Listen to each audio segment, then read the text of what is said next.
हम दो हमारे दो। भारत की पॉपुलेशन कंट्रोल बिल की भी यही नीति रही है। हालांकि न जाने कितनी बार संसद में इसे पेश किया गया, कई बहस हुई, नेताओं ने अपनी प्रतिक्रिया दी, लेकिन सब विफल रह गया। ऐसा हम इसलिए कह रहे हैं क्योंकि भारत ने जनसंख्या के मामले में चीन को भी पीछे छोड़ दिया है।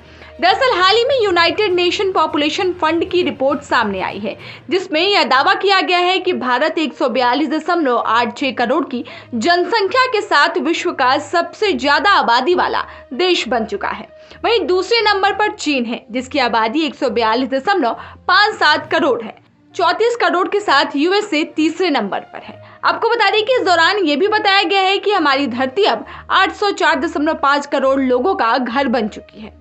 हालांकि संयुक्त राष्ट्र ने 2022 में ही भारत के सबसे अधिक आबादी वाले देश बनने का अनुमान लगाया था। इसके अलावा यूएनएफपीए की नवीनतम रिपोर्ट में कहा गया है कि भारत में 25% जनसंख्या 0 से 14 आयु वर्ग की है, 18% 10 से 19 वर्ग की आयु की है, लगभग 68% जनसंख्या 15 से 64 आयु वर्ग की है, जबकि 65 से ऊपर के लोग सिर्फ 7% है। चीन जीवन प्रत्याशा के मामले में भारत से बेहतर कर रहा है, जो महिलाओं के मामले में 82 और पुरुषों के मामले में 76 साल है। रिपोर्ट के मुताबिक भारत के लिए आंकड़ा 74 और 71 है। यूएनएफपीए इंडिया के प्रतिनिधि इंडिया वोजनार ने एक बयान में कहा कि भारतीय सर्वेक्षण के निष्कर्ष बताते हैं कि जनसंख्या की चिंता आम जनता के बड़े हिस्से में फैल गई है। इन्होंने कहा, फिर भी इससे कोई अलार्म पैदा नहीं होना चाहिए। इसके बजाय इसे प्रगति, विकास और आकांक्षाओं के प्रतीक के रूप में देखा जाना चाहिए। रिपोर्ट में महिलाओं की शारीरिक स्वायत्तता के अधिकार में कमी पर भी प्रकाश डाला गया। वही बता दें कि भारत की आबादी में सबसे बड़ा हिस्सा युवाओं का है। यहाँ 55% ऐसे युवा है जिनकी उम्र 30 साल से कम है। 1/4 ऐसे युवा है जिनकी उम्र 15 साल से भी कम है। वही 15% युवाओं की आबादी ही तेजी से बढ़ती जनसंख्या का सबसे बड़ी वजह है।